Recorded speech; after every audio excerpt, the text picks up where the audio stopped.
காசா மீது கடுமையான தாக்குதலை நடத்தி வரும் இஸ்ரேல் ஒரே நாளில் 400 இலக்குகளை குறிவைத்து வான்வழி தாக்குதலை நடத்தியுள்ளது. 24 மணி நேரத்தில் 700க்கும் மேற்பட்டவர்கள் காசாவில் கொல்லப்பட்டுள்ளனர். ஹமாஸ் அழித்தொழிக்கப்படும் வரை தாக்குதல் நிறுத்தப்படாது என்று இஸ்ரேல் கூறுகிறது. காசா மீது இஸ்ரேல் நடத்தி வரும் இருவார கால தாக்குதலில் 2055 குழந்தைகள், 1119 பெண்கள் உட்பட 5087 பாலஸ்தீனர்கள் கொல்லப்பட்டுள்ளனர்.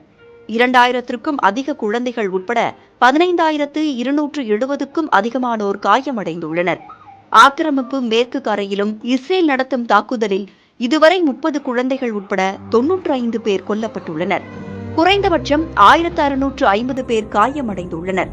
காசாவில் 700க்கும் அதிக குழந்தைகள் உட்பட 1400 பேரின் நிலை என்னவானது என்று தெரியவில்லை. கடந்த அக்டோபர் 7ஆம் தேதி ஹமாஸ் நடத்திய தாக்குதலில் 307 இஸ்ரேலிய வீரர்கள் உட்பட 1405 பேர் கொல்லப்பட்டுள்ளனர். 5431 பேர் காயமடைந்துள்ளனர். 222 பேர் ஹமாஸால் பிணை கைதிகளாக பிடித்து வைக்கப்பட்டுள்ளனர். இஸ்ரேலின் தாக்குதல் நாளுக்கு நாள் தீவிரமடைந்துள்ள நிலையில் மேலும் 2 பிணை கைதிகளை ஹமாஸ் விடுவித்துள்ளது. இருவரும் தெற்கு இஸ்ரேலிய நகர்களில் இருந்து கடத்தப்பட்ட முதியவர்கள் ஆவர். திங்கட்கிழமை மட்டும் 400 வான்வழி தாக்குதல்கள் நடத்தப்பட்டதாகவும், இதில் ஹமாஸ் கமாண்டர்கள், பயங்கரவாதிகள் கொல்லப்பட்டதாகவும், ஹமாஸின் சுரங்கப்பாதை மீது தாக்குதல் நடத்தியதாகவும் இஸ்ரேல் கூறியுள்ளது.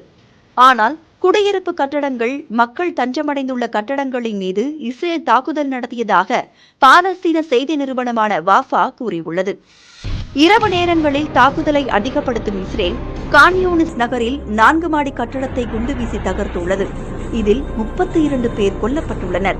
அப்பாவி மக்களை தாங்கள் குறிவைக்கவில்லை என்றும், பொதுமக்களை ஹமாஸ் கேடயம் போல பயன்படுத்துவதாகவும் இஸ்ரேல் கூறியுள்ளது.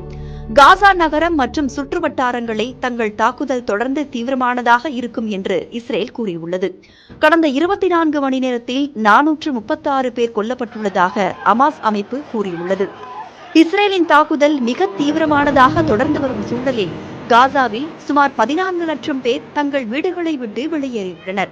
ஐநா நடத்தும் பள்ளிகள் மற்றும் முகாம்களில் 5,80,000 பேர் தஞ்சம் புகுந்துள்ளதாக ஐநா கூறியுள்ளது. தரைவழி தாக்குதலை அதிகாரப்பூர்வமாக தொடங்காத நிலையில் இதற்கான தருணத்தையும் இஸ்ரேல் எதிர்பார்த்திருக்கிறது. அப்படி தரைவழி தாக்குதல் நடந்தால் மத்திய கிழக்கில் நிலைமை பதற்றமாகும் என்று அமெரிக்கா அச்சம் தெரிவித்துள்ளது. இதற்கிடையே இஸ்ரேலிய பல்கலைக்கழகங்கள், கல்லூரிகளில் புதிய கல்வியாண்டு தொடங்குவது போர்ச்சூழலால் தள்ளி போடப்பட்டுள்ளது. டிசம்பர் முதல் வாரம் வரை கல்வி நிலையங்கள் தொடங்கப்படாது என பல்கலைக்கழகங்களின் கூட்டமைப்பு கூறியுள்ளது.